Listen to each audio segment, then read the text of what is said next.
You think you know fear? You think you understand what it means to face death, to stare into the abyss, and feel your very soul tremble? I thought I did too. For 3 centuries, I served as a Kethvar war dancer, one of the most feared warriors in 7-star systems. I had faced the crystalline horrors of Epsilon Prime, survived the acid storms of the Verlac homeworld, and emerged victorious from battles that would make lesser beings lose their minds. But I knew nothing. Nothing about fear, nothing about courage, and certainly nothing about what it truly meant to fight until the day I found myself standing shoulder to shoulder with humans on the burning surface of Kepler 442b. The humans had a saying that I learned that day. It's not about the size of the dog in the fight. It's about the size of the fight in the dog. At first, I thought it was just another of their peculiar animal metaphors. These strange, pink-skinned creatures with their short lifespans and fragile bodies seemed to have an endless supply of such sayings. How wrong I was. How catastrophically, beautifully wrong. What I witnessed on that hellish world didn't just change my understanding of warfare. It shattered everything I believed about strength, about honor, about what it means to truly live. Because fighting beside humans didn't teach me how to be brave. It taught me that everything I thought was bravery before was just the absence of real stakes. When you fight beside humans, you learn that true fear isn't being afraid to die. True fear is being afraid to let them down. This is the story of how I learned that lesson and how it cost me everything I thought I was, only to give me something far more precious in return. The transport ship Unified Dawn groaned under the stress of atmospheric entry as Zexhai pressed his 3-fingered hand against the viewport, watching the surface of Kepler 442b grow larger beneath them. The planet looked like a wound in space, red and angry, with massive storm systems swirling across continents that glowed with the heat of active volcanism. Somewhere down there, the hegemony's 47th Assault Fleet was being systematically destroyed by an enemy they barely understood. First time seeing a human vessel up close. The voice belonged to Commander Sarah Chun, the human officer who had been assigned as their liaison. She was small even by human standards, barely reaching Zexhai's lower shoulder, with dark hair pulled back in what humans called a ponytail, and eyes that seemed to hold depths of experience that belied her young appearance. Zexhai's mandibles clicked in what his species considered a polite greeting. "I have seen human ships in dock, Commander, but never worked alongside your people in combat operations." "Well, you're in for a treat." Chin's mouth curved upward in that peculiar human expression called a smile, though her eyes remained serious. "Fair warning, though, we do things differently than most species." The Kethvar warrior studied the human with barely concealed curiosity. Like most of his kind, he stood nearly 8 feet tall, with a chitinous exoskeleton that had turned deep blue with age and countless battles. For arms ending in razor-sharp claws, mandibles that could crush steel, and a natural armor plating that could deflect most energy weapons. He had been bred for war, shaped by evolution and genetic enhancement into the perfect predator. By contrast, humans seemed almost absurdly fragile. No natural weapons, no armor, no enhanced strength or speed. Their homeworld was a moderate temperature with breathable atmosphere and reasonable gravity, nothing that would forge a warrior race. When the Galactic Council had first made contact with humanity, most species had dismissed them as potential allies in any serious conflict. That opinion had begun to change during the Visian border wars, when human forces had demonstrated an unsettling ability to win battles they should have lost. But it wasn't until the hegemony crisis that the rest of the galaxy had truly begun to pay attention. "Different how?" Zexhai asked, genuinely curious. Chin was quiet for a moment, looking out at the approaching planet. Most species fight until the odds turn against them, then retreat to fight another day. It's logical, tactical, smart. Preserve your forces, live to fight when conditions are more favorable. She turned to look directly at him, and Zexhai felt something unsettling in her gaze. Humans fight until we win. Period. Before he could ask what she meant, the ship shuddered as it entered the planet's upper atmosphere. Around them, the other members of the Joint Task Force checked their equipment one final time. The mission was straightforward in concept, if not execution. Get to the surface, locate the survivors of the 47th Fleet's ground forces, and hold defensive positions until reinforcements could arrive. The enemy they faced was known only as the Devourers, a species that had appeared seemingly from nowhere 3 months ago and begun systematically consuming everything in their path. They converted organic matter into more of themselves, used capture technology against its former owners, and showed no interest in negotiation or surrender. Worlds that fell to them went dark completely, with no survivors and no trace of what had once lived there. 2 minutes to drop. The pilot's voice crackled through the comm system. Everyone check your gear and prepare for hot insertion. Zexhai ran through his equipment checklist with practiced efficiency. Plasma rifle, secondary energy weapon, for thermal grenades, combat stimulants, medical supplies, and his grandfather's ceremonial warblade, a weapon that had been carried by Kethvar warriors for over 800 years. He was as ready as 3 centuries of military training could make him. The humans around him were checking equipment that looked almost primitive by comparison. Kinetic weapons that fired metal projectiles, chemical explosives, basic medical supplies. Commander Chun carried what appeared to be an ancient slug-thrower rifle alongside her standard-issue pulse weapon. "Respectfully, Commander," Zexhai said, "why do your people still use such traditional weaponry?" Chun hefted the rifle, running her hands along its worn surface. "This belonged to my great-grandfather. He carried it through 3 wars on Earth before we ever left our home system." She looked up at the towering alien warrior. "Energy weapons are great until you run into something that can absorb or redirect energy. Plasma rifles are useless against enemies that can adapt to their frequency. But a piece of metal traveling at 3,000 feet per second, that works pretty much the same way no matter what you're shooting at." The logic was sound, if brutally simple. Zexhai found himself reassessing the humans around him. What he had initially taken for primitive equipment might actually be the result of hard-won experience. 30 seconds. The transport ship bucked and shook as defensive fire from the surface began to find their range. Through the viewport, Zexhai could see other ships in their formation taking hits, their shields flaring and, in some cases, failing entirely. One of the Vrek's heavy assault ships disappeared in a ball of brilliant plasma as its reactor went critical. "That's not good," muttered Sergeant Martinez, one of Chin's subordinates. He was checking the action on a weapon that looked like it belonged in a museum. Intel said the Devourers didn't have heavy anti-air capability. "Intel's been wrong about a lot of things lately," Chin replied grimly. "Everyone ready?"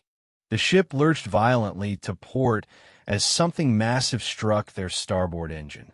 Alarms began blaring as the pilot fought to maintain control. Through the transparency, Zexhai could see the ground rushing up to meet them far faster than any controlled landing should allow. "This is it," Chin shouted over the noise. "Everyone brace for impact." The next few seconds passed in a blur of crushing deceleration, screaming metal, and the acrid smell of burning electronics. When emotion finally stopped, Zexhai found himself hanging upside down from his restraint harness, his head ringing and tasting blood from where he had bitten his tongue. Around him, the other survivors were already moving. The humans, he noticed, seemed to recover from the crash faster than most of the other species, despite their apparent fragility. Chen was already up and checking on her people, her face bloody but her movements steady and purposeful. "Sound off," she called. "Who's still breathing?" One by one, the survivors responded. Of the 40 beings who had been on the transport, 32 were still alive and mobile. Not terrible odds for a crash landing, but far from optimal for what they were about to face. Zexhai extracted himself from his restraints and quickly assessed his condition. Minor cuts, some bruising, but nothing that would significantly impair his combat effectiveness. His equipment had survived the impact intact, which was more than could be said for the ship itself. "Martinez, Rodriguez, get that hatch open," Chun ordered, apparently having switched seamlessly from diplomatic liaison to military commander. "Kowalski, see if you can raise anyone on the comm, everyone else. Prepare for immediate contact with hostiles."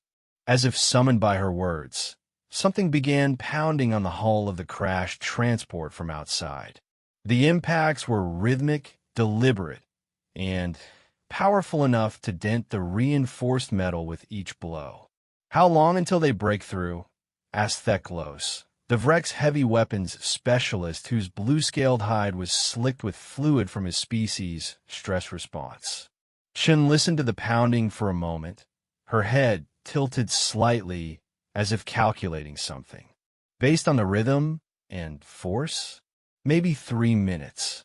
"How can you possibly know that?" Zexai asked. The human woman looked at him with that same unsettling expression he was beginning to associate with her species. "Because I've heard that sound before." Before he could ask what she meant, Martinez got the emergency hatch open, revealing the hellscape that was Kepler 442b's surface. The air that flowed in was hot and sulfurous, barely breathable even with their suits' filtration systems. The landscape beyond was a nightmare of twisted metal and crystalline growths that pulsed with their own internal light. And moving among those growths were the Devourers. Zexai had seen the intelligence reports, of course, but nothing had prepared him for seeing them in person. They moved with the fluid grace of natural predators, but there was something fundamentally wrong about their motion, as if they were remembering how to move rather than doing it instinctively. Their forms seemed to shift and change as he watched, borrowing characteristics from their victims and incorporating them into their own physiology. "Jesus," whispered Rodriguez, a young human whose face had gone pale beneath his combat helmet. "There's got to be hundreds of them." "Thousands," Chin corrected quietly. "And they know we're here." As if responding to her words, the nearest devourer turned toward their crashed ship and let out a sound that was part scream, part electronic static, and part something that bypassed the ears entirely and went straight to the primitive hindbrain's fear centers. Every being in the crashed transport felt it. The Vrek's heavy weapons specialist scales turned from blue to the pale white of terror. The Kethvar scouts began the involuntary clicking that indicated extreme stress. Even Zexai felt his mandibles lock and his secondary arms fold protectively across his torso. But the humans didn't freeze. If anything, they seemed to become more focused, more purposeful. She was already moving toward the hatch, her ancient rifle in her hands. "All right, people," she said, her voice calm and steady despite the horror waiting outside. "We've got work to do." The pounding on the hull stopped abruptly. In the sudden silence, they could hear the scraping, slithering sound of dozens of devourers converging on their position. "Why aren't they trying to break in anymore?" "Teklos Guisperth." Chin's smile was sharp and cold. "Because they don't need to anymore. They're going to wait for us to come out. Then we stay here, Zexhai said logically. Wait for extraction or reinforcement. No extraction coming, Chen replied. No reinforcement either. This ship's reactor is going critical in about 10 minutes, and those things outside know it. She looked around at the assembled aliens, all of whom were staring at her with various expressions of disbelief and horror. So here's the situation, she continued conversationally. We can sit here and die when the reactor goes. We can go out there and probably die fighting, or we can go out there, fight our way to the rally point, link up with whatever's left of the 47th Fleet, and maybe, just maybe, live long enough to make these things regret ever hearing of humanity. Those odds are, Theklos began. Terrible, Chun agreed cheerfully. Absolutely awful. The worst odds I've ever seen, actually. She checked her rifle one final time, then looked back at them with that expression that was becoming disturbingly familiar. Which is exactly why we're going to win. And with that, Commander Sarah Chun, all 5 feet 3 inches of her, walked out into hell itself with nothing but an antique rifle and the absolute certainty that she was going to find a way through it. Zexhai stared after her for a moment, his mind struggling to process what he had just witnessed.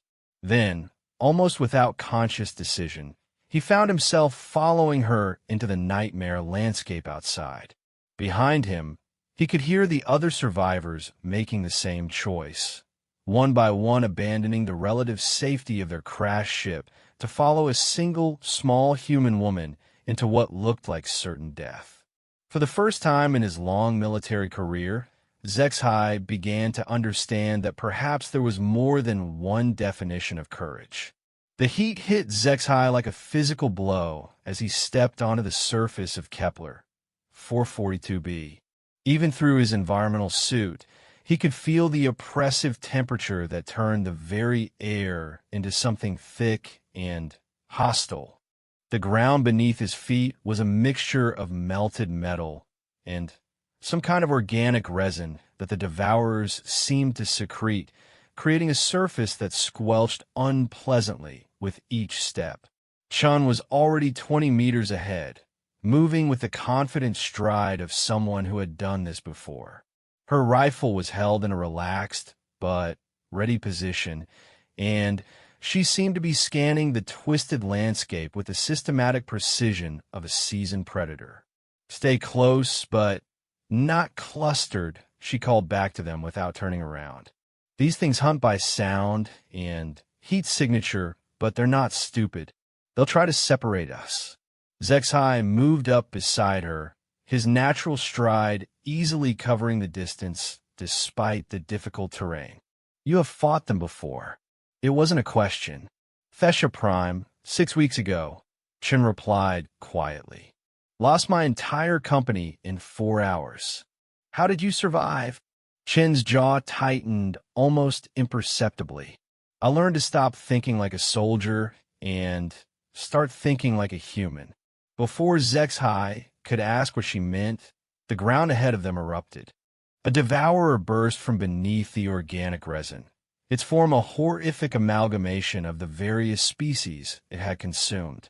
Zexhai could see Kethvar chitin, Vrex, scaling, and something that might once have been the cyaneural tendrils, all woven together into a nightmare that moved with impossible coordination. The creature lunged at Chun with claws that gleamed like polished obsidian. At her size, she should have been dead before she could even raise her weapon. Instead, she sidestepped with fluid grace, brought her rifle up in one smooth motion, and put 3 rounds center mass into the thing's torso. The kinetic impact staggered it backwards, black ichor spraying from the wounds, but it didn't go down. Armor-piercing rounds, she called out calmly, working the rifle's action as the creature gathered itself for another attack. Depleted uranium core, tungsten jacket. The harder they make their hides, the better these work. The devourer charged again, and this time Chen didn't dodge. She stood her ground, aimed carefully, and put a single round through what might have been its head. The creature dropped instantly, its mismatched limbs twitching briefly before going still. "How did you know where to aim?" asked Gentar, one of the Kethvar scouts. "These things don't have consistent anatomy." Chun knelt beside the corpse, pointing to a spot just above what had once been a Vrek's torso segment. "See this ridge here? That's where they keep their primary processing center. Doesn't matter what parts they're made of, they all have the same basic neural architecture." Zexhai stared at the dead creature, then at the human woman who had killed it with such casual efficiency. "You have studied them." "I've dissected them," Chen corrected, standing and scanning the horizon for more threats.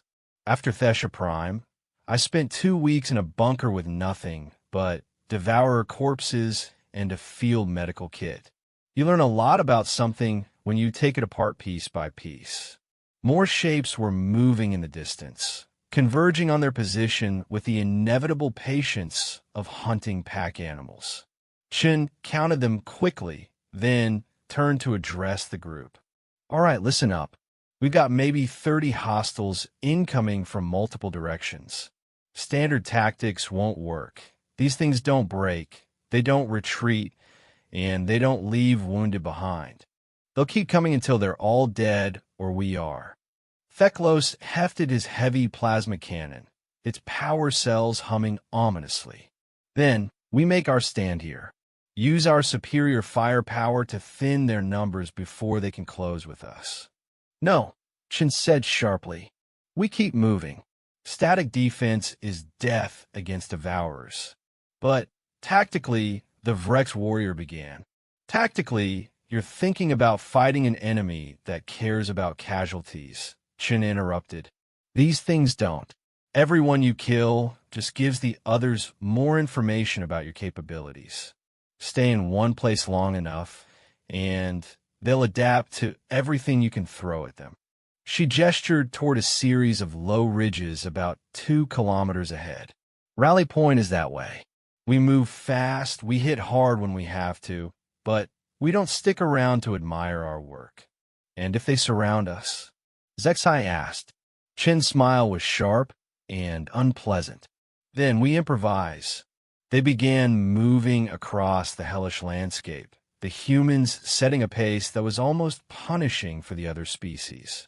Zexai, despite his longer legs and enhanced physiology, found himself working to keep up with Chun and her people. They moved with an economy of motion that spoke of long experience in hostile terrain, never wasting energy, but never slowing down. The first wave of devourers hit them 15 minutes into their march. They came from 3 directions at once, coordinating their attack with the precision of a military unit. Zexhai brought his plasma rifle to bear on the nearest group, preparing to demonstrate the superior firepower that had made the Kethvar feared throughout the galaxy.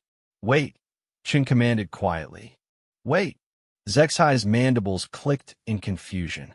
"They are in optimal range." "Wait." The devourers closed to within 50 meters, their mismatched forms covering ground with disturbing speed. 40 meters. 30. "Now," Chen said. The humans opened fire. But they didn't aim for the devourers themselves. Instead, they targeted the ground beneath them, the organic resin that covered much of the planet's surface.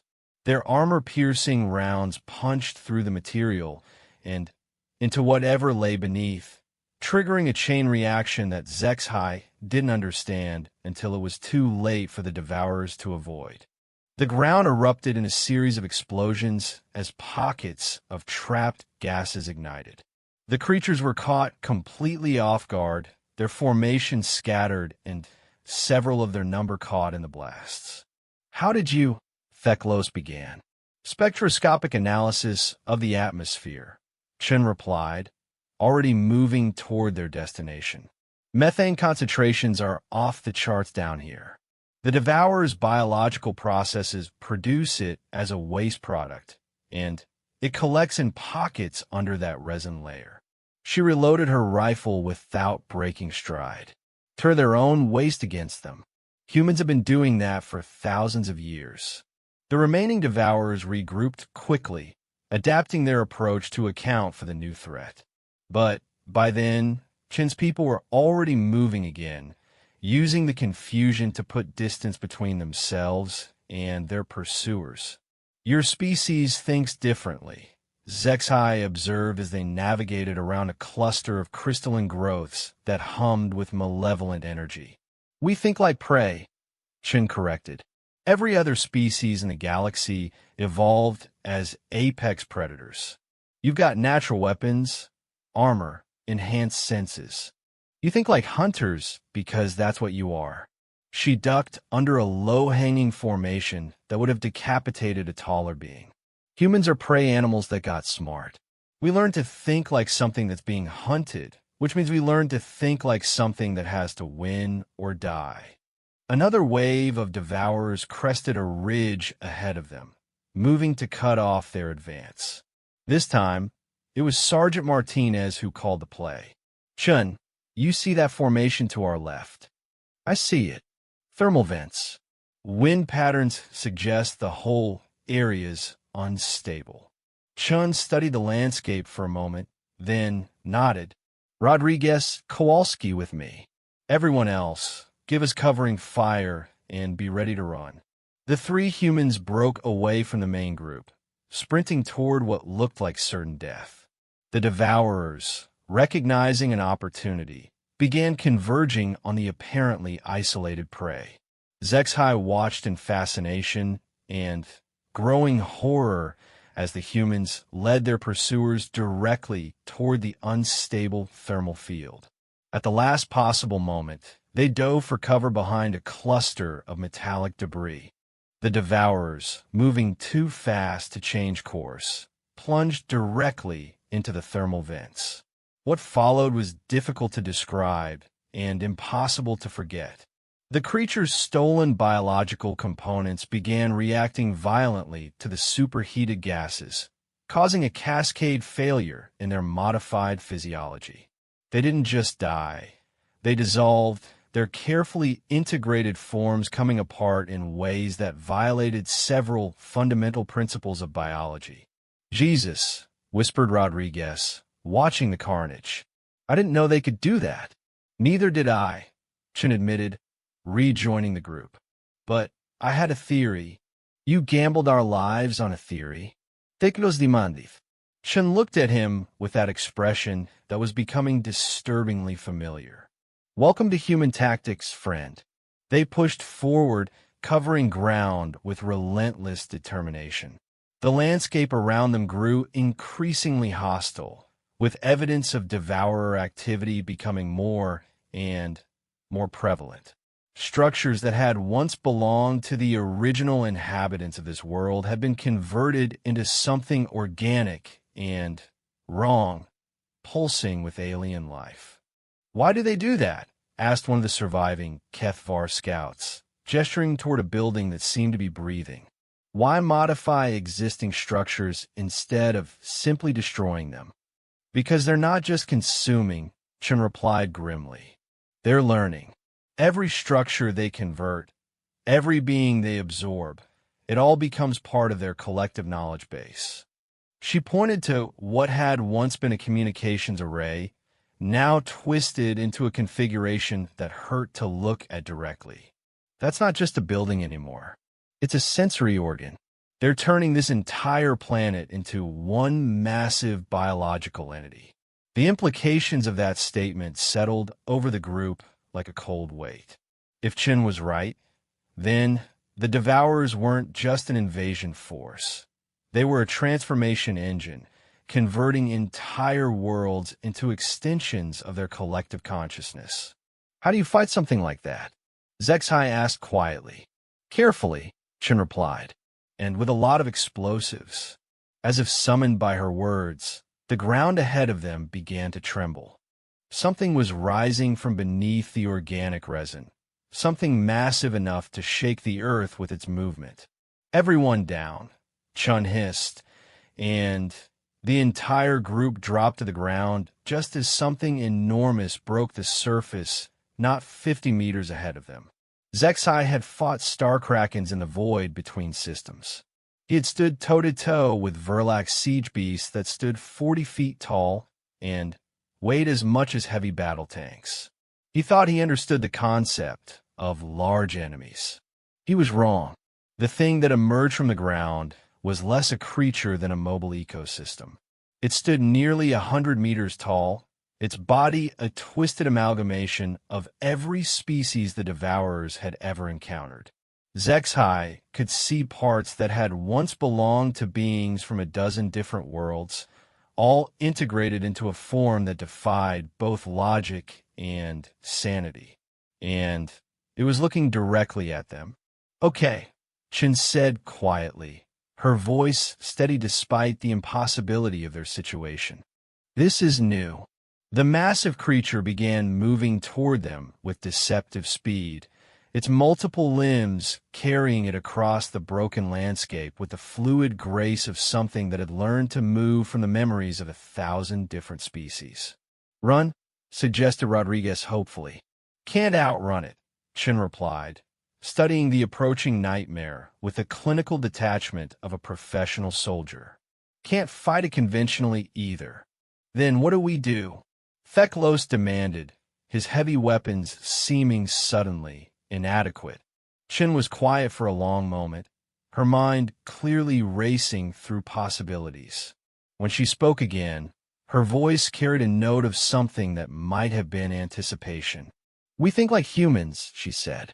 And then she did something that Zexai would remember for the rest of his very long life. She stood up, turned toward the approaching monster, and began walking directly toward it. "Chun," Martinez called after her. "What are you doing?" "Something stupid," she called back over her shoulder. "Probably." The massive creature paused in its advance, apparently as confused by this development as everyone else. For a moment, the only sound was the wind whistling through the twisted landscape. Then, Chin raised her ancient rifle, aimed carefully at something only she could see, and fired a single shot. The creature exploded. The explosion that followed Chin's single rifle shot was unlike anything Zexai had ever witnessed. It wasn't the clean destruction of energy weapons or the brutal fragmentation of conventional explosives. Instead, the massive devourer seemed to come apart from the inside out, its stolen biology failing in a cascade of organic dissolution that spread through its entire structure like a virus. In the sudden silence that followed, Zexai stared at the small human woman standing in the midst of what had once been an impossible enemy.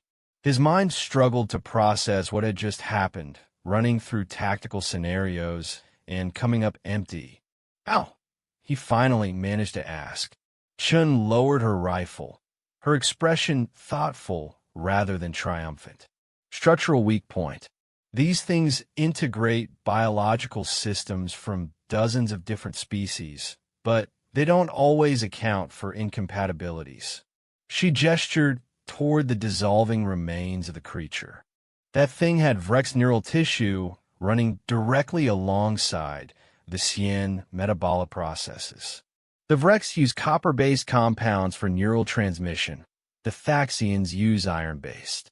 Put them in direct contact, and you get a violent chemical reaction. "But how could you possibly know where to aim?" Theklos demanded, his scales still pale with residual shock. "Because I've been inside one of these things before," Chin replied quietly. The weight of that statement settled over the group like a cold blanket.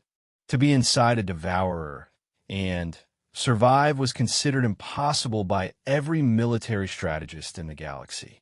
The creatures didn't take prisoners. They consumed everything they touched. "Thesha Prime," she continued, beginning to move toward their destination again, as if nothing unusual had just occurred. "When my company got overrun, I didn't retreat. I got swallowed." She spoke matter-of-factly, but Zexhai could hear the carefully controlled emotion beneath her words. Spent 18 hours in the digestive tract of something that was trying to break down my molecular structure and add my biomass to its own. Learned a lot about Devour anatomy during that time. How did you escape? Asked Gentar, his mandibles clicking with barely suppressed curiosity. Chin's smile was sharp and predatory. I didn't escape. I broke out. From inside. She tapped her rifle stock affectionately. Turns out depleted uranium rounds work even better when you're firing them through vital organs at point-blank range. The group moved forward in contemplative silence, processing the implications of what they had just learned. The humans had actually developed tactics for fighting devourers from inside their bodies. It was beyond reckless. It was the kind of insane strategy that should have gotten everyone involved killed. But it had worked. They crested a low ridge and found themselves looking down into what had once been a military staging area. The structures below were a mixture of standard Galactic Council architecture and the twisted organic modifications that marked Devourer territory. But there were still signs of active resistance, weapon discharges, defensive positions, and the distinctive energy signatures of functioning military equipment. Survivors, Chin observed, studying the scene through a compact set of magnification lenses. Looks like maybe 2 companies' worth dug in around the communications center. They appear to be under siege, Zexhai noted, counting the Devourer forces that surrounded the defensive perimeter. Heavily outnumbered. Story of this whole damn war, Martinez muttered, checking his ammunition supply. Chun lowered her lenses, a calculating expression on her face. We need to get down there and link up with them. Problem is there's about 300 Devourers between us and the perimeter. Direct assault would be suicide, Theklos stated flatly. Yes, Chin agreed. It would be. Her tone carried an implication that made Zexhai's chitin crawl with apprehension. You're not seriously considering. He began. I'm considering exactly that, Chin interrupted.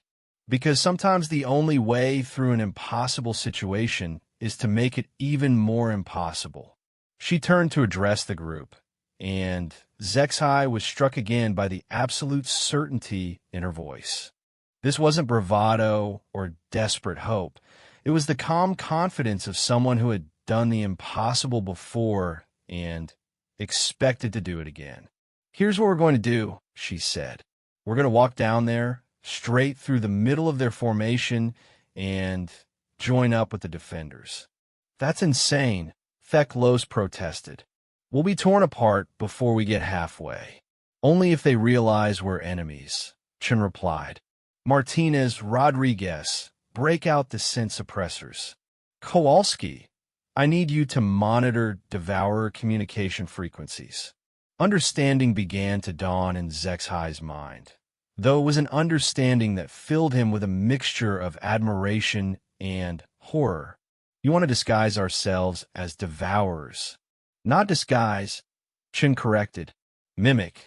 These things communicate through a combination of pheromones, electromagnetic fields, and subsonic vibrations. If we can replicate those patterns accurately enough, we might be able to walk right through them.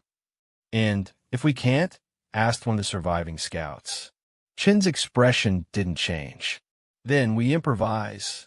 What followed was one of the most surreal experiences of Zexhai's long military career. Using captured Devourer biosamples and human technical ingenuity, Chin's people rigged devices that could approximate the creature's communication methods. They moved like ghosts through the enemy formation, their electronic mimicry convincing the Devourers that they were part of their own forces. It should have been impossible. The plan relied on so many variables, so many assumptions about enemy behavior and capability. Any reasonable military commander would have called it fantasy. But it worked. They made it 3/4 of the way to the defensive perimeter before something went wrong. One of the devices began malfunctioning, its signal pattern shifting away from the acceptable parameters. A nearby devourer paused in its patrol route, its mismatched sensory organs focusing on the disguised infiltrators. For a moment that stretched like eternity, predator and prey stared at each other across 10 meters of organic resin. Then, the creature opened its mouth and began to emit the piercing shriek that would alert every devourer in the area to their presence. Chen shot it through the head before it could complete the first note. "Run," she said calmly. What followed was a running battle through a nightmare landscape as 300 devourers converged on their position from all directions. The humans fell into a formation that Zexhai had never seen before. Loose enough to avoid being caught in area attacks, tight enough to provide mutual support, fluid enough to adapt to changing conditions without breaking down. They moved like water flowing downhill, finding the path of least resistance through enemy forces that should have overwhelmed them through sheer numbers. When they couldn't go around an obstacle, they went through it with a brutality that was both efficient and terrifying. Zexhai watched Martinez leap onto the back of a creature twice his size, empty an entire magazine into its neural center, then use its collapsing body as a stepping stone to reach another target. He saw Rodriguez detonate a thermal grenade at point-blank range, accepting burns that would have incapacitated most beings in order to clear a path for his teammates. But it was Chun who truly opened his eyes to what human warfare looked like when the stakes were absolute. She moved through the enemy formation like a force of nature, her antique rifle speaking with mechanical precision as she put down threats that would have given pause to creatures 10 times her size. She wasn't just fighting, she was teaching. Every shot, every movement, every tactical decision was a lesson in how to turn disadvantage into advantage, how to make weakness into strength. "Jintar, 30 degrees left," she called out while reloading. "Use the ridge for cover, but watch for the flanking group coming up from the valley." The Kethvar scout followed her direction without question, finding himself in a position that gave him perfect, overlapping fields of fire with Theklos' heavy weapons. "Rodriguez, drop back and support the rear guard," Chun continued, apparently able to track the entire battle while fighting her own part of it. "Martinez, I need you to spot for the artillery strike." "What artillery?"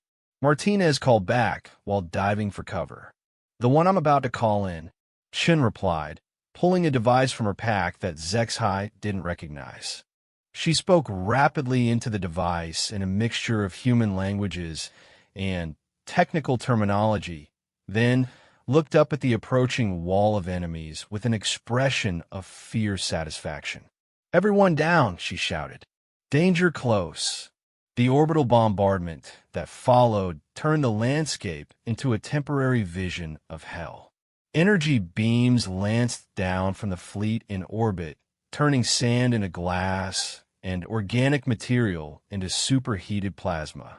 The devourers caught in the strike zone simply ceased to exist, vaporized so completely that there wasn't even debris left behind. "How did you coordinate that?" Zexhai asked, his ears still ringing from the bombardment. "Human orbital doctrine," Chen replied, helping him to his feet. "We don't just send down ground forces and hope for the best. We maintain constant communication with orbital assets and treat the fleet as extended artillery. But the risk of friendly fire is acceptable," Chun finished, "when the alternative is total mission failure." They reached the defensive perimeter as the last echoes of the bombardment faded across the tortured landscape. The defenders who met them were a mixed group of survivors from a dozen different species, all bearing the haunted look of beings who had seen too much and survived too long against impossible odds.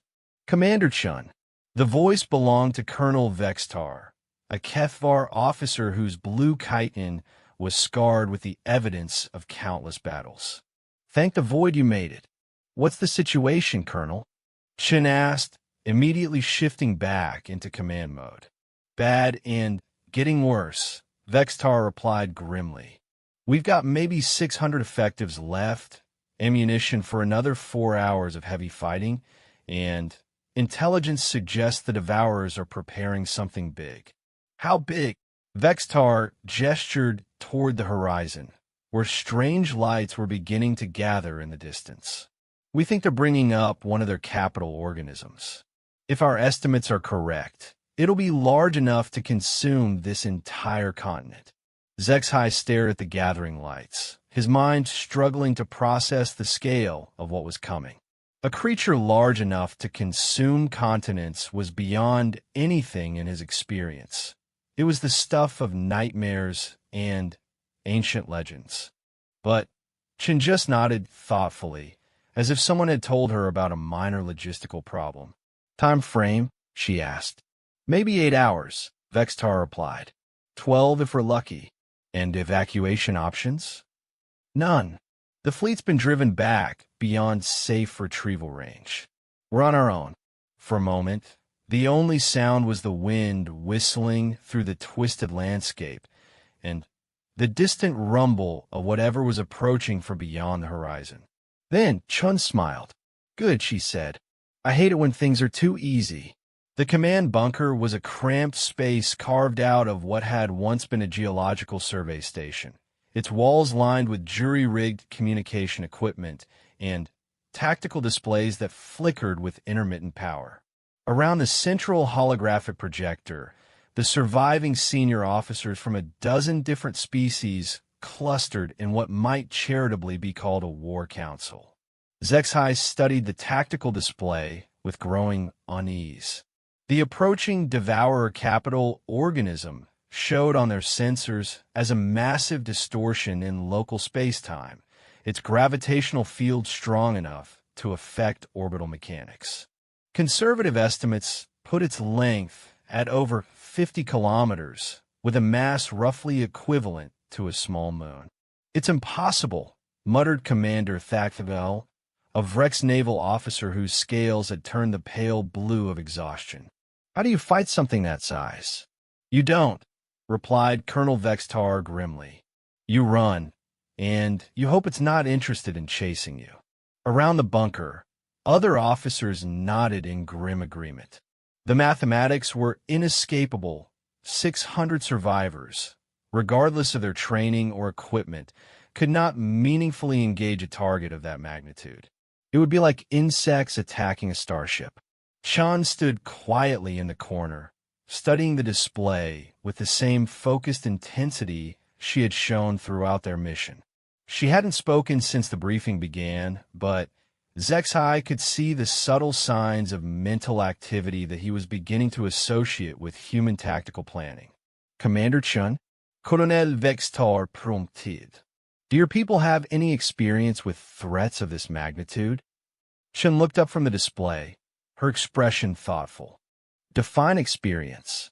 Have humans ever successfully engaged a target this large?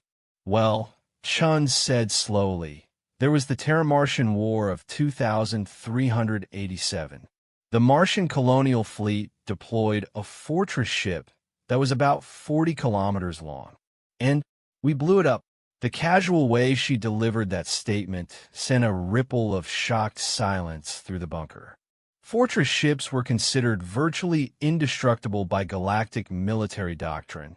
Massive, heavily armored vessels designed to serve as mobile command centers and orbital bombardment platforms. Ow, asked Thaxtavel, his exhaustion momentarily forgotten. Carefully, Chen replied, and with a lot of nuclear explosives. She moved to the tactical display, her fingers dancing over the controls as she began calling up additional data streams.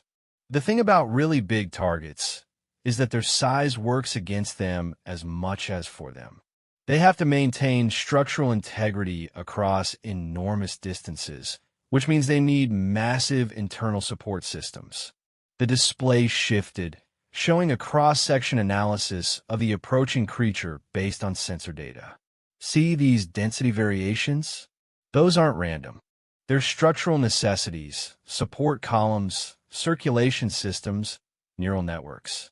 Take out the right ones, and the whole thing collapses under its own weight. But how do you get inside something that's sized to plant charges? Vextar asked. Chin's smile was sharp and predatory. Who said anything about getting inside? She manipulated the display again, this time showing the creature's approach vector relative to the planet's geological features. This thing is heading directly for us, which means it has to pass through the Kepler Valley system about 6 hours from now. Zexhai studied the topographical data, beginning to see the shape of what Sean was planning. Those are unstable geological formations. Extremely unstable, Chun agreed. The whole valley system sits on top of a massive magma chamber that's been building pressure for decades. According to our surveys, it's overdue for a major eruption. You want to trigger a volcanic eruption, FaxWL said flatly. I want to trigger the biggest volcanic eruption this planet has seen in 10,000 years, Chin corrected. Right underneath a creature that weighs as much as a small moon. The tactical implications began to sink in around the bunker. What Chun was proposing wasn't just dangerous. It was the kind of plan that would reshape the entire planet's geology. The environmental damage would be catastrophic, one of the other officers protested. The environmental damage from letting that thing live would be worse, Chun replied bluntly. Besides, this planet's already dead. We're just deciding how it dies. Colonel Vextar leaned back in his chair, his mandibles clicking in the rhythm that indicated deep thought. Even assuming we could trigger such an eruption, how do we survive it ourselves? We don't, Chin said simply. At least not here. She called up a new display, this one showing orbital mechanics around the planet. The fleet may be too far away to extract us, but there are other options. The planet has 3 natural satellites, and one of them has an atmosphere. Kepler 442c, Zexhai said, recognizing the data, but it's barely habitable. No infrastructure, minime l'atmosphère. Better than being on this planet when it explodes, Chin pointed out. Besides, if we're successful, the fleet can pick us up once the immediate area is clear of hostile forces. And if we're not successful, asked FaxWL. Chin shrugged. Then, it won't matter where we are. The next few hours passed in a blur of frantic preparation as the survivors worked to implement what many of them privately thought was an insane plan. Chun coordinated the technical aspects with the calm efficiency of someone who had done the impossible so many times it had become routine. The key to the plan lay in the planet's network of geological monitoring stations, most of which were still functional despite the Devourer occupation. By overloading their seismic resonance systems in a specific pattern, they could trigger sympathetic vibrations in the magma chamber that would cause it to destabilize catastrophically. The timing has to be perfect, Chun explained as she worked on one of the resonance generators. We need the creature to be directly over the primary vent when the chamber collapses, but we also need enough lead time to get ourselves to the evacuation point. What if it changes course? Zexhai asked, helping her calibrate the equipment. It won't, Chin said with certainty. These capital organisms don't deviate from their consumption patterns. It's locked onto this location as its primary target. How can you be so certain? Chun paused in her work, looking at him with an expression that was part calculation and part something darker. Because I'm here, and they really, really want to kill me. The weight of that statement settled over Zexhai like a cold blanket. Chin wasn't just another human officer. She was someone the Devourers considered a specific threat, someone they would go out of their way to eliminate. What did you do to them? He asked quietly. I taught them that humans don't give up, Chen replied, returning to her work. They find that concept disturbing. 3 hours before the creature's arrival, they began the evacuation. The plan called for them to reach a specific point on the planet's surface where a jury-rigged shuttle could pick them up and carry them to the safety of the orbiting moon. It was a narrow window, too early, and they'd be caught in the planetary destruction. Too late, and the shuttle wouldn't be able to reach them through the atmospheric chaos. The journey to the evacuation point was a running battle through increasingly hostile terrain. The Devourers seemed to sense that something was happening, and their attacks became more coordinated and desperate. But the human tactical doctrine that HFY had been observing throughout their mission proved its worth once again. They moved like a single organism, each member of the group anticipating the actions of the others with an almost telepathic coordination. When Rodriguez went down with a severed leg, Martinez was already moving to cover his position. When Kowalski's weapon malfunctioned, Chen was there with a replacement before he even called for one. "How do you do that?" HFY asked during a brief lull in the fighting, watching as the humans repositioned themselves with fluid precision. "Do what?" Chen replied, reloading her rifle while keeping watch on their flanks. "Coordinate like that. You barely speak to each other, but you move like you share the same mind. We've been fighting together for 2 years," Chen said simply. "You learn to read people when your life depends on it." But it was more than that, HFY realized. There was something fundamental about human group dynamics that was different from other species. Where other races relied on clear command structures and explicit orders, humans seemed to operate on a level of intuitive cooperation that was almost mystical.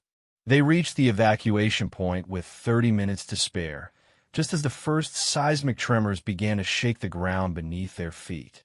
The shuttle was waiting for them, a battered transport that looked like it had been assembled from spare parts and desperate hope. "Everyone aboard," Chen called, but HFY noticed that she wasn't moving toward the shuttle herself. "Commander," he asked, "someone needs to stay behind to trigger the final sequence," she said matter-of-factly. "The resonance generators need to be activated manually, and the timing has to be precise." "Then, I'll stay," HFY said immediately. "No." Chen's voice carried a note of absolute authority. "This requires someone who understands the technical aspects of the plan." "Then, send Rodriguez or Martinez. I need them to coordinate the orbital pickup," Chen interrupted. "Besides, this is my plan. If it goes wrong, it should be my responsibility." Around them, the ground was beginning to shake more violently as the approaching creature's gravitational field interacted with the planet's molten core. In the distance, they could see the edge of the massive organism beginning to crest the horizon, a wall of twisted flesh and stolen biology that stretched from ground to sky. "Chen," Martinez said quietly, "if you stay behind, you won't make it off the planet before the eruption." "I know," she replied. "Then why?" "Because that's what humans do," Chen said, looking out at the approaching nightmare with calm acceptance. "We make the hard choices so other people don't have to." She turned to face the group, and HFY saw something in her expression that he would remember for the rest of his life. It wasn't resignation or despair. It was the absolute certainty of someone who had found their purpose and was at peace with what it would cost. "Get them out of here," she told Martinez. "Make sure the fleet knows what happened here. Make sure they understand that the Devourers can be beaten." "How will they know?"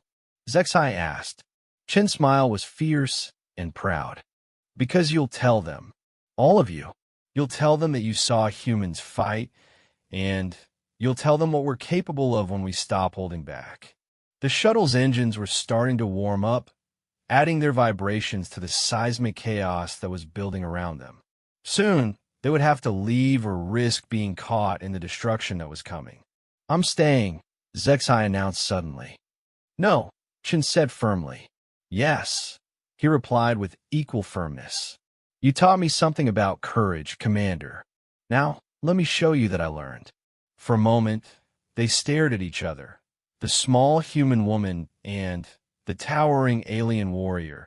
Each tried to convince the other to accept safety while embracing sacrifice. Then, Chen nodded slowly. You understand what this means? I understand, Zexai replied. For the first time in my life, I truly understand. The shuttle lifted off, carrying the survivors to safety while two figures remained on the shaking ground below. In the distance, the capital organism continued its inexorable approach, its massive form blotting out the horizon. And in a cramped technical station surrounded by improvised explosives and jury-rigged equipment, a human and a Kethvar worked together to bring about the destruction of a creature that should have been impossible to kill. The seismic monitoring station shook violently as another tremor passed through the planetary crust, strong enough to crack the reinforced walls and send clouds of dust raining from the ceiling. Zexai steadied himself against the control console while Chun made final adjustments to the resonance array, her hands moving with the steady precision of someone who had done similar work under impossible circumstances. How long? He asked, watching the readings on the geological sensors climb toward critical levels. Creature will be in optimal position in 12 minutes, Chen replied without looking up from her work. Magma chamber pressure is approaching the threshold now. Once I trigger the cascade, we'll have maybe 90 seconds before the entire valley system goes up. Through the station's reinforced windows, they could see the leading edge of the devourer capital organism beginning to enter the valley. It moved with the slow inevitability of a geological process, its massive bulk displacing atmosphere as it approached. The sheer scale of it defied comprehension. It was less like fighting a creature than like trying to wage war against a mountain range. Second thoughts? Chen asked, glancing up from the controls. Zexai considered the question seriously. Everything about this situation violated his species' concepts of logical warfare. They were two individuals attempting to destroy a target that could have consumed entire fleets, using a plan that would almost certainly kill them in the process. By any rational measure, it was the height of foolishness. No, he said finally. No second thoughts. Good, Chen replied, returning her attention to the equipment. Because I'd hate to have to do this alone. The capital organism continued its approach, and Zexai found himself studying its structure with the analytical mind of a career warrior. Despite its impossible size, he could see the same basic patterns that characterized all Devour constructs. The integration of stolen biological systems, the organic architecture that pulsed with alien life, the way it moved as if remembering how motion worked rather than doing it instinctively. What do you think they are? He asked. Really, I mean, where did they come from? Chen paused in her work, following his gaze toward the approaching nightmare. I think they're what happens when evolution goes wrong, when the survival imperative becomes so overwhelming that it consumes everything else. She activated another set of resonance generators, their deep bass notes adding to the symphony of vibrations that was building beneath the planet's surface. Most species learn to balance survival with other considerations: cooperation, curiosity, the desire to create something lasting. But these things, they never learn that balance. They're survivors without purpose, Zexai observed. Exactly. And that makes them the most dangerous thing in the galaxy, because they can't be reasoned with, can't be bargained with, and won't stop until everything is consumed. The creature was fully in the valley now, its gravitational field causing visible distortions in the atmosphere around it. Chunks of debris, some of it recognizable as parts of buildings or vehicles, orbited slowly around its bulk, drawn in by forces that operated on a scale beyond normal experience. 8 minutes, Chen announced. HFY, I need you to monitor the secondary sensors while I finish the primary sequence. He took his position at the auxiliary control station, his four hands dancing over controls designed for human physiology. The readings that flowed across his screens painted a picture of barely contained geological violence. Pressure differentials that should have been impossible, temperature gradients that spoke of forces building toward inevitable release. The magma chamber is larger than we thought, he reported. The pressure buildup extends almost to the planetary core. How much larger? HFY ran the calculations twice, unable to believe the results. Chun, if we trigger this eruption, it won't just destroy the creature. It will crack the planet's crust, possibly split the world in half. Chun was quiet for a long moment, her hands stilling on the controls. When she spoke, her voice was steady and calm. And the environmental damage will be incalculable. This world will be uninhabitable for millennia. This world is already uninhabitable, Chun pointed out. The Devourers have seen to that. What we're doing is making sure it stays uninhabitable for them, too. The logic was brutal, but inescapable. Kepler 442b was already dead. They were simply determining the manner of its death. 5 minutes, Chun announced. The capital organism was directly overhead now, its bulk blotting out the sky like an artificial eclipse. HFY could feel its gravitational pull on his own body, a sensation that violated every instinct he possessed. No living thing should be large enough to have its own gravity well. Initiating primary sequence, Chun said, her voice taking on the formal cadence of someone performing a ritual. Resonance generators 1 through 6 are active and synchronized. On his screens, HFY watched as deep harmonic vibrations began to propagate through the planet's crust, seeking out the weak points in the magma chamber's containment. The geological sensors were showing strain patterns that looked like fractures in reality itself. Secondary sensors confirm harmonic cascade in progress, he reported. Magma chamber showing signs of critical instability. 3 minutes, Chen said. The station shook again, this time with a violence that suggested the planet itself was beginning to come apart. Through the windows, they could see the organic material that the Devourers had spread across the landscape beginning to react to the seismic activity, writhing and pulsing in patterns that hurt to watch directly. Chun, HFY said quietly, I want you to know that serving alongside your people has been the greatest honor of my military career. She looked up from the controls, and for the first time since he had met her, her expression showed genuine emotion. The honor was mutual, HFY. Your people produce warriors that any human would be proud to fight beside, even though we're not as crazy as you are. Chen's laughter was bright and genuine, cutting through the tension like a blade. Especially because you're not as crazy as we are. Someone needs to keep us grounded. 2 minutes. The readings on HFY's screens were approaching levels that the equipment couldn't properly measure. The planet was beginning to tear itself apart from the inside out, and the creature overhead seemed finally to be noticing that something was wrong. It was shifting its position, try to move away from the growing instability beneath it. It's trying to leave, HFY observed. Too late, Chen replied with grim satisfaction. Gravitational differential is too steep.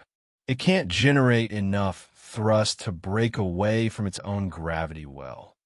The irony was perfect. The creature's massive size, which made it so formidable in battle, was now preventing it from escaping the trap they had set. 1 minute, Chen announced. Final sequence initiating. She began entering the last series of commands, her fingers moving with the steady rhythm of someone who had prepared for this moment through countless simulations. Around them, the station began to shake with such violence that Zexai had to grip his console to remain standing. 30 seconds. The creature overhead was thrashing now, its attempts to escape growing more desperate as it sensed the approaching catastrophe. But it was trapped by its own mass, held in place by gravitational forces that it couldn't overcome. 15 seconds. Zexai found himself thinking about his grandfather's warblade, passed down through 8 generations of Kethvar warriors. He had carried it into battle for 3 centuries, but he had never truly understood what it represented until this moment. It wasn't just a weapon. It was a symbol of the willingness to sacrifice everything for something greater than oneself. 10 seconds.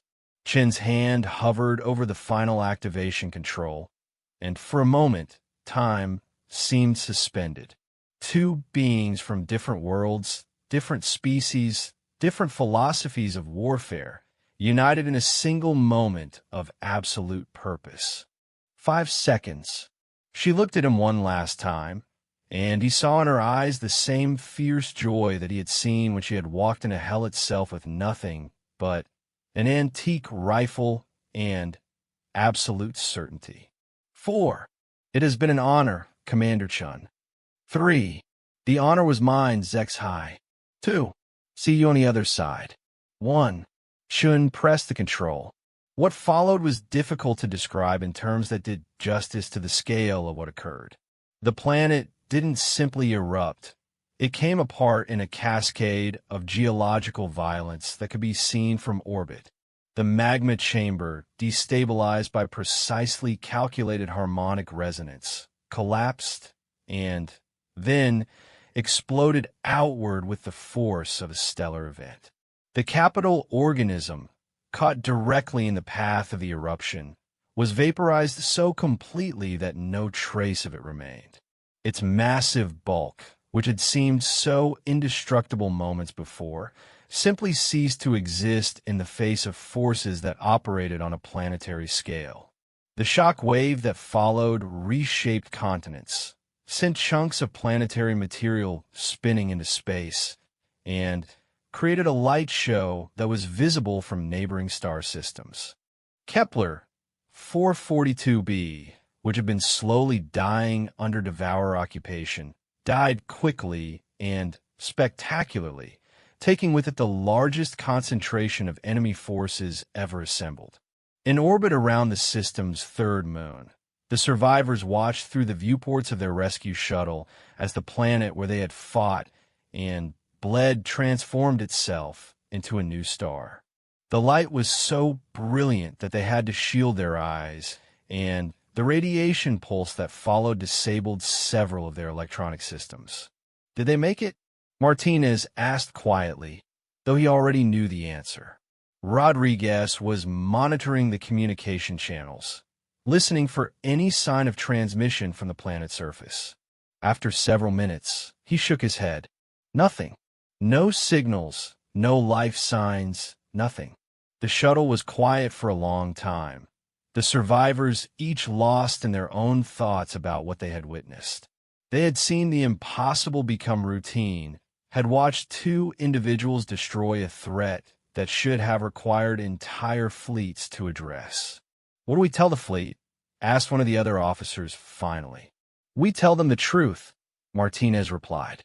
"We tell them that Commander Sarah Chun and Warrior Zexai found a way to kill something that couldn't be killed." And then? Martinez was quiet for a moment, thinking about Chen's final words about making sure the galaxy understood what humans were capable of. "And then we make sure it never gets forgotten," he said.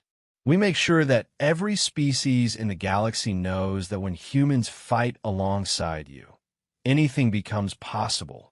3 months later, the official report of the Kepler 442b incident was classified at the highest levels and distributed only to senior military commanders throughout the Galactic Council. But the story itself spread through the military networks like wildfire, growing in the telling until it became something between history and legend.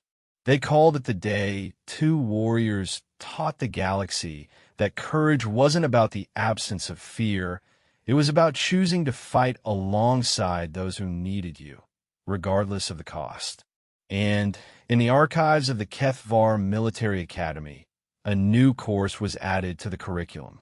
Students learned about human tactical doctrine, studied the principles of asymmetric warfare, and came to understand that sometimes the most impossible victories came from the simple decision to stand beside your allies and refuse to give up. The course was taught by a holographic reconstruction of Warrior HFY, created from his final transmissions from the monitoring station. And every lecture began with the same words. Today, you will learn what it means to fight beside humans. And when you understand that, you will understand the true meaning of fear.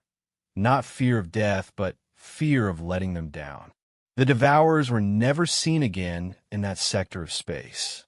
Whether they had been truly destroyed or simply chose to avoid the region where two individuals had demonstrated the devastating potential of interspecies cooperation, no one could say.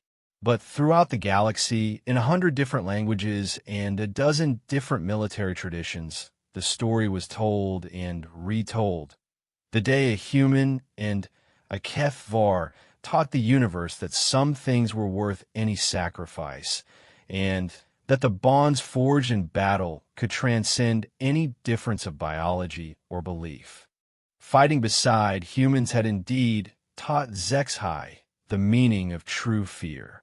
But it had also taught him something far more valuable, the meaning of true courage and the price that courage sometimes demanded. It was a lesson that the galaxy would never forget.